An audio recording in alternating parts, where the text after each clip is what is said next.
me, oh my, it has been a hot minute since we've had some actual scripted content. But I say that in air quotes because this is not scripted. This is just me kind of freeballing it for the most part. So I've got a bunch of new machines. I'm not sure if all of them are going to get videos, but a couple of the more notable ones are definitely going to get their own videos. And I'm sorry I haven't been really making any kind of content like this because, you know, Joe's Computer Museum kind of touched on a good point by saying that live streaming is actually really easy to do compared to making one of these videos, because with one of these I have to kind of sit in front of Final Cut and just kind of edit down everything for hours on end. Whereas with a stream, I just kind of need a theme and I can kind of just roll with it for the most part. And I just hit the go live button and I do things for a few hours, and yeah. So it's really kind of, that's the point of why I really like doing live streams versus actual scripted content. Anyway, these things I'm not going to do on stream because there's nothing really stream worthy about them. You know, if I needed to fix them, maybe, but I wouldn't be able to get a good camera onto them. So this is an eMac,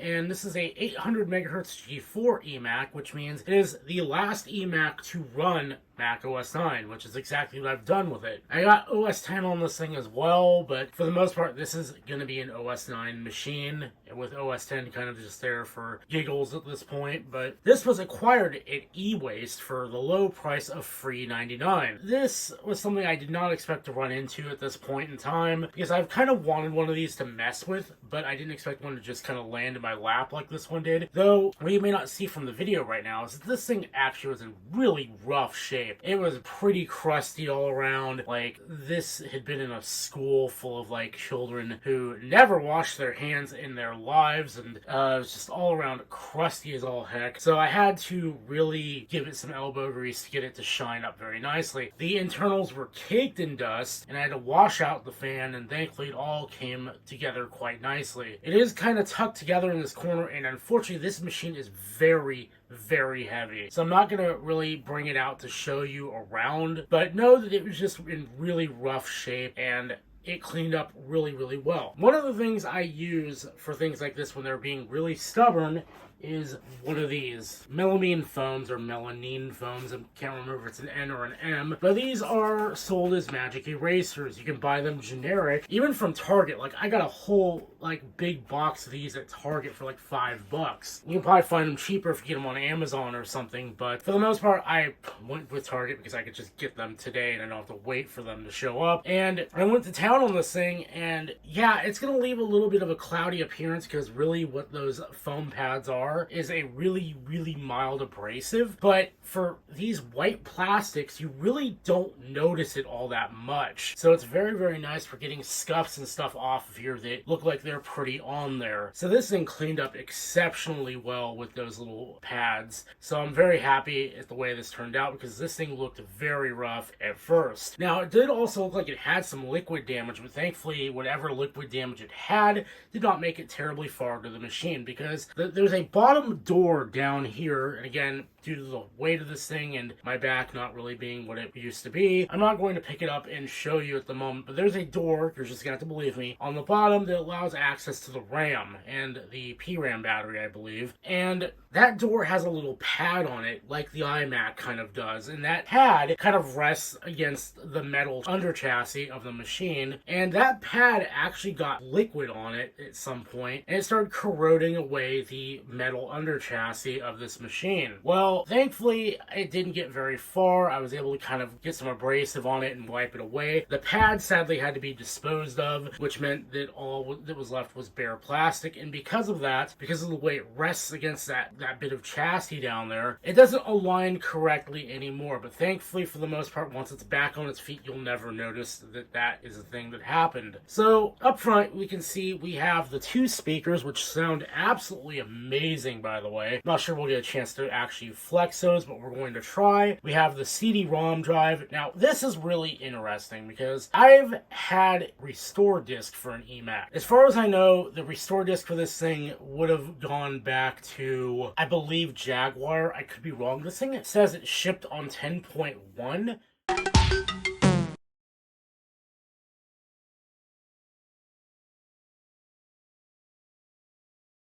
What's odd is I believe the recovery media for this machine would have been on a DVD, but this machine only has a CD-ROM drive. So imagine my surprise when I tried to use my eMac Restore DVD and it didn't work at all because this thing only has a CD drive. So yeah, not very fun, but thankfully, due to a very magical thing known as target disk mode, I actually have a G4 PowerBook off to the side that I can use to actually revive this thing. So that was very nice to have. Also, if you are adjacent to the iPod community and you have one of these, and you also have the FireWire cable that goes along with it, you can use these as FireWire discs to revive some of these Macs. Now, as of this recording, I do have a FireWire hard drive on its way to me from eBay, so I don't have to worry about using my iPods for this anymore, because that trick with iPods only works back so far before you run into the machines that can't use it, like primarily OS 9 machines and such like that, because OS 9 will not recognize an iPod, at least not a 4th gen iPod. It'll only recognize 1st, 2nd, and 3rd gen iPods, and the problem with those is they use spinning rust, and that spinning rust is very likely to be dying or dead at this point, and if you flash mod any of those, you lose FireWire capabilities, so kind of defeats the point if you're going to use it as a FireWire recovery disk. So, 4th gen is the best gen for this stuff, but it only works back so far, I've found. Generally with OS 10 and only OS 10. So if you need to reinstall OS 9 from a FireWire device, you're just SOL on that front. So that's why I bought a disk. So thankfully, that'll be here soon, and I will no longer have to worry. But I digress. So, behind here, we actually have a network switch that I have this thing connected to, so it can get on the network and do fun stuff. On the side, again, I guess I could try and turn it over towards you guys a little bit so you can see it. But around the side, we have a bunch of connections. We have 3 USB 1.1, which is very nice to finally have more than 2 ports, because USB was really taken off. We have 2 FireWire, audio in, audio out. I believe we have a modem somewhere back there. I could be wrong about that, but I know we do have networking. I believe this is gigabit. I could be wrong, though. And we have a mini VGA out. I believe that is what that is. It's some video thing that requires a dongle, which is why when I power this thing up, I'm not going to be using video capture to avoid the problems with the CRT or recording it, because yeah, we don't have that luxury. I don't have the dongle for this thing to get it to video out. So yeah, that said, let's go ahead and turn this thing on and see what it does. I mean, we all know what it does because I've worked on this before. So the power switch is unfortunately around back. I have a keyboard with a power switch on it, but for some reason it does not work for this machine. Go ahead and kill the lights, so that way we don't have to worry about the glare. That's a nice and tasty there. The aesthetic glow. So thankfully my iPhone is very good about actually matching the refresh rate of the CRT. So you guys don't really see too much going wrong here. In fact, I'm probably going to stop the video and get you guys a better look at this. So what I find very interesting is because of the way it's syncing up to the refresh rate of the display, you may see that light, that power light, is blinking. To my eyes, it is not blinking right now, but to your guys, because the iPhone is kind of doing some weird compensation here, that looks like it's blinking when it's not to my eyes. So very interesting. But as we can see here, I do have the very annoying platinum sounds on because I don't know, I like them. It's weird. I had them on when I was a kid, and it's just been nostalgic ever since.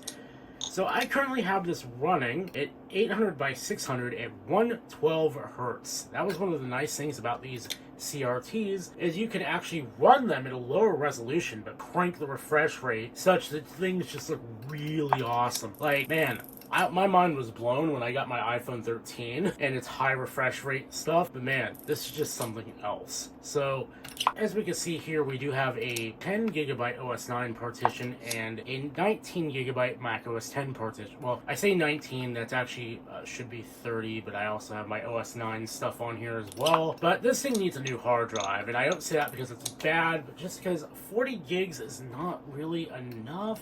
Because that's what this drive is total, 40 gigs. And it's great for the time, but I really want to keep like all my ISOs on this thing for games and such. And that eats up space very, very quickly. So I think a hard drive upgrade is indeed in order at some point. However, with the way this machine is, it's going to be kind of hard to do. Because it does take an IDE drive, which is alright because we could use a IDE to state a bridge, but the way the hard drive caddy is designed, I don't know how much spare room we have, so it might be a bit hard to actually get it to work. So here we are going into Apple System Profiler.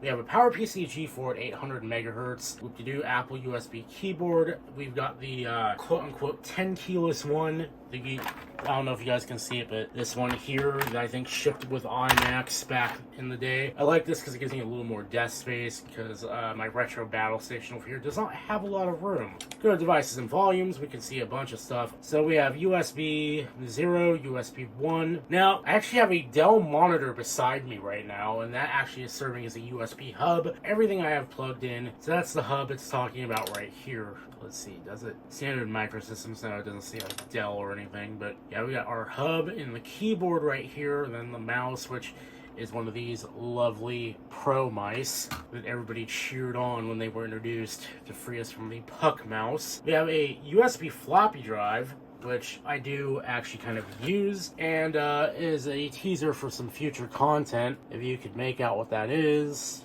I've got one of these, and I do not think it's going to work, but you can plug that in a moment, or slide that in a moment. Here we can see the CD-ROM drive. Now, I could just swap this out with a standard DVD drive, because these use standard drives. You don't need a slot loading drive or anything like that. It's just a standard drive kind of put into the front of this thing, so I could really just put anything I want in there, but this has burning, so I'm really kind of conflicted. Also, I totally forgot to look at the video card. It's got 32 megabytes of video RAM, so that's very nice. I believe this is a Radeon 7500. Unfortunately, it doesn't really tell me here. It just tells me that this is an ATI Moonraker, which I do believe to be the 7500. So hey, that's cool. So, got all this fun stuff here. Let me go ahead and actually get some games installed.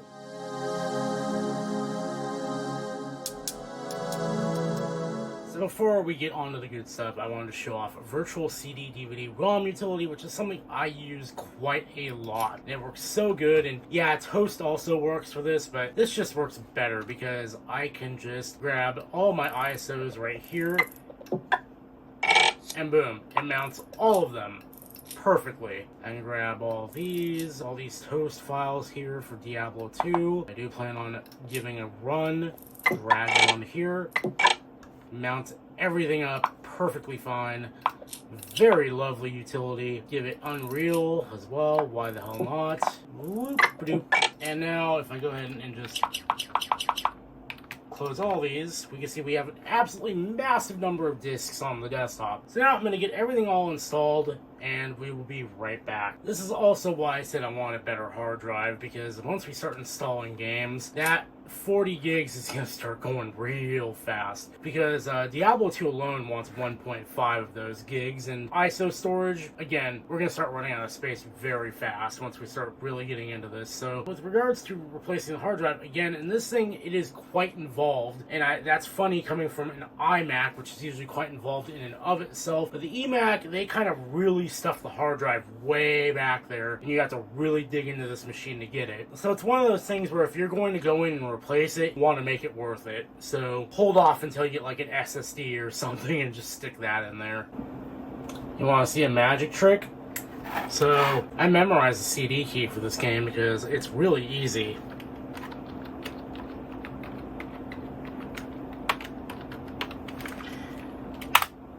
Yeah, that actually works. I can't believe it. While we're on this topic, something I did want to mention, because I'm sure some out there may wonder, what the hell is Spawn? So, very fun little concept. I'm not sure if Blizzard made this up or if it was done before, but what the Spawn is, and it's something that only, I believe, StarCraft and Diablo did. I believe they stopped this with, like, Diablo 2. But the Spawn allowed you to install a very bare-bones copy of StarCraft onto as many computers as you want. And that copy of StarCraft would basically not be able to do anything but join a LAN game. Very, very fun.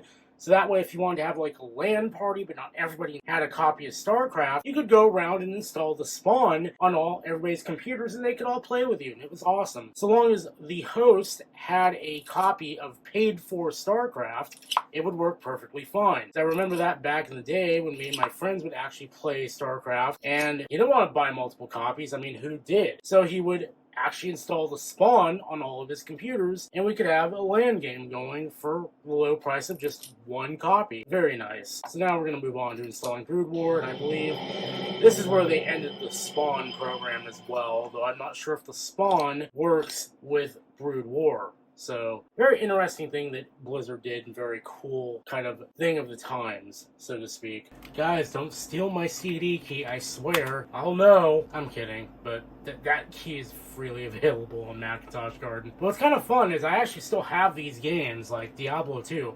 I still have a legit copy in my Battle.net account, and I have a CD key, but it doesn't work on anything but the Battle.net installers. What really also sucks is Blizzard removed the macOS 10 installers for these games, so I can't just go and grab the installers anymore. Really, really sucks, but what can you do? It's like, yay, I've got to pirate the game, even though I own a legitimate copy.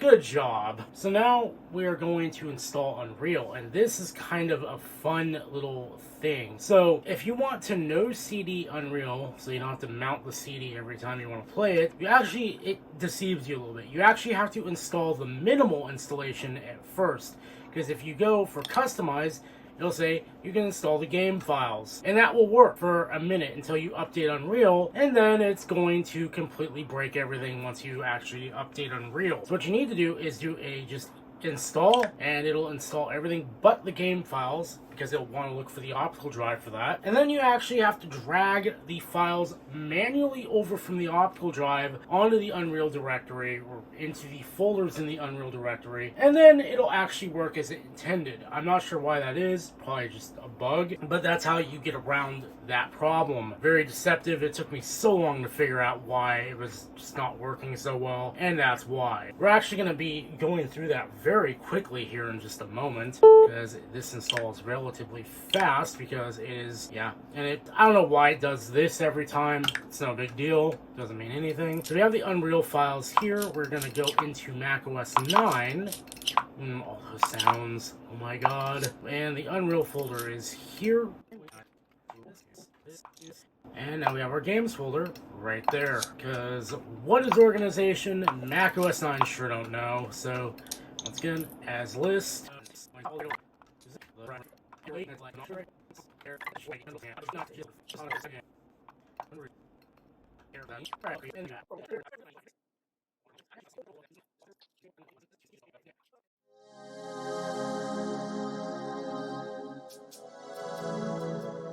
So let's run Unreal. And to prove that no CD trick actually took, I'm going to eject the disk, as well as the updates disk. So let's go ahead and run that, and actually play some games.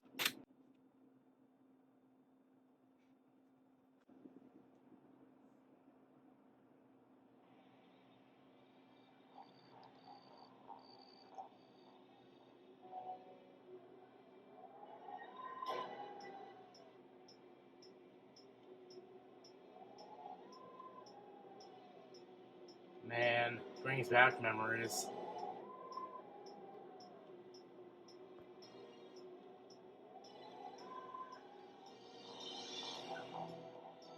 Sounds a little weird, but not sure what I can do about that. Runs pretty good. Let's go ahead and set this stuff, because back then people didn't use WASD apparently, so we need to actually make that a thing we can do.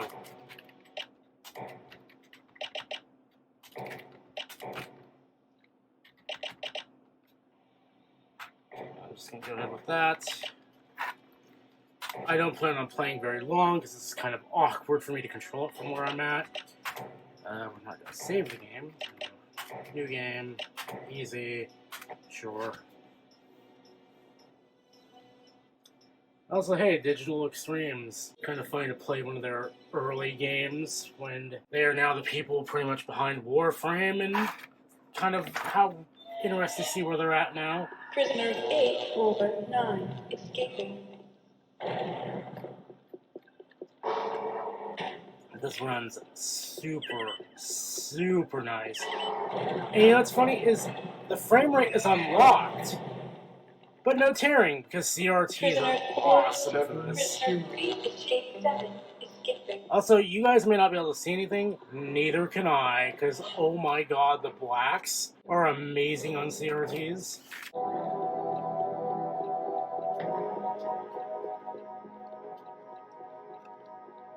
But yeah, it runs pretty good.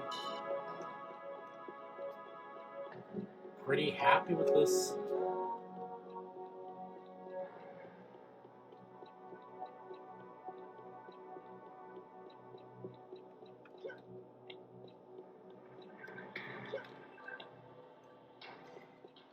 Anyway, go ahead and save our game. Because you didn't come here to watch me just play games. That's what streams are for. Works perfectly fine without the good old CD and the drive. Full Tilt is probably not going to run on this machine.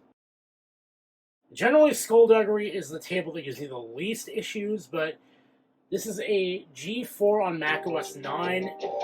Yeah, it's actually going to run.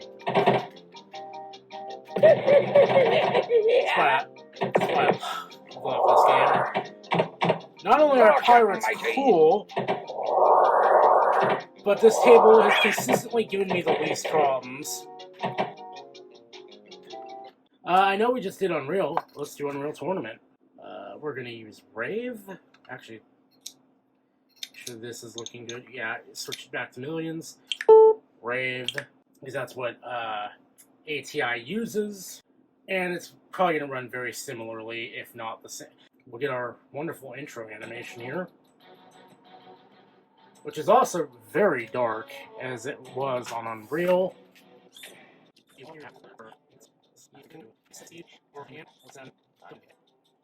And we're going to just go to capture the flag. I guess it doesn't... It's not restricting the maps. Or it's not changing the... That's very interesting. Is that a bug? But as we can see, oh my word, it be running.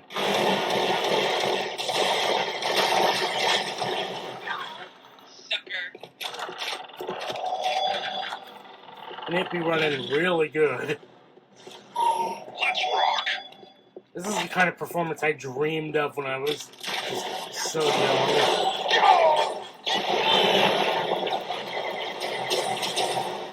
I have no alt fire.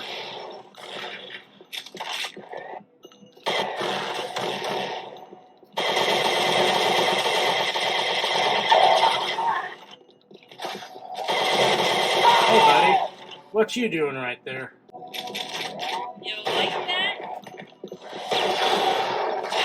I have no means.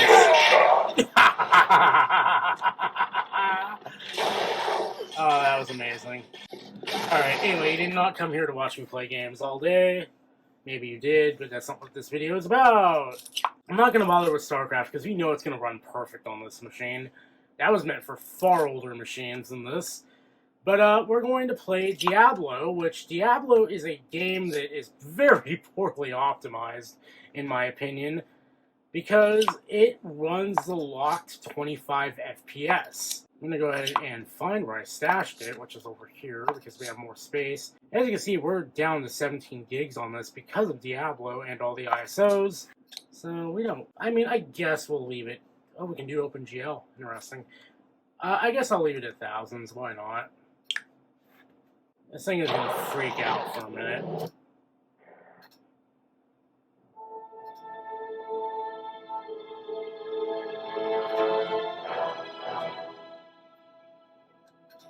Source, just because I'm old school like that.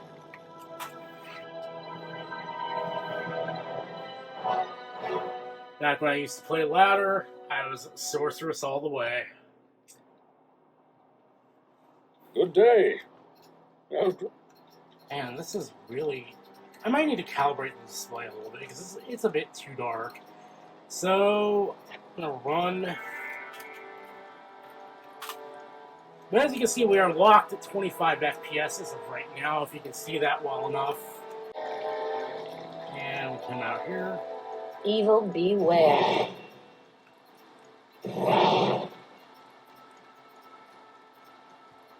Now, what's kind of fun Okay, we're going to go ahead and change this because this machine has horsepower for days.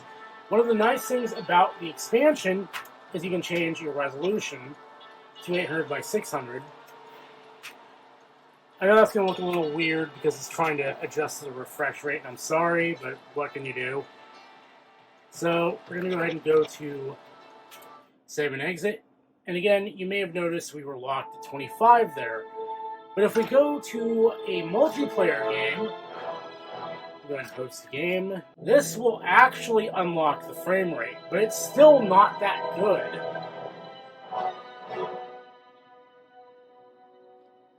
You may also notice that the power button has become solid now because of the refresh rate shenanigans. It's just really interesting how that happens. So as you can see, we are now running at unlocked 70 FPS.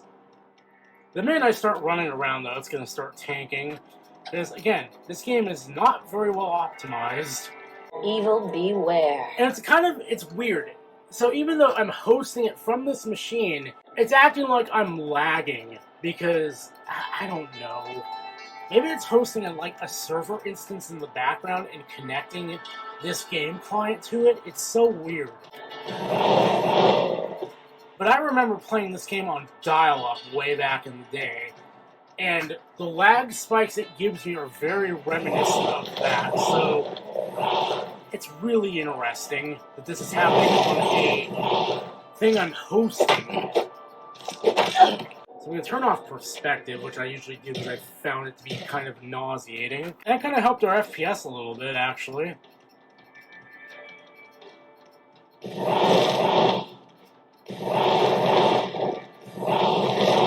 Not enough mana. Yeah, I'm pretty sure if I could see the stats when I played this game as a teenager, this would easily beat, like, literally every game in my list as far as playtime goes. So yeah, that's really it for this machine. I guess is one last little demonstration.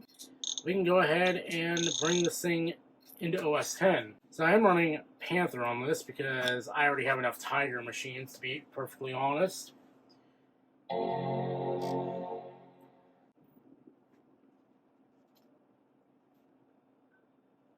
There we go, there's Panther for you. Anyway, hopefully you enjoyed this bit of a probably going to be long video at this point. Like it if you like it, dislike it if you disliked it, to steal a phrase from Linus Tech Tips. Leave a comment if you have one.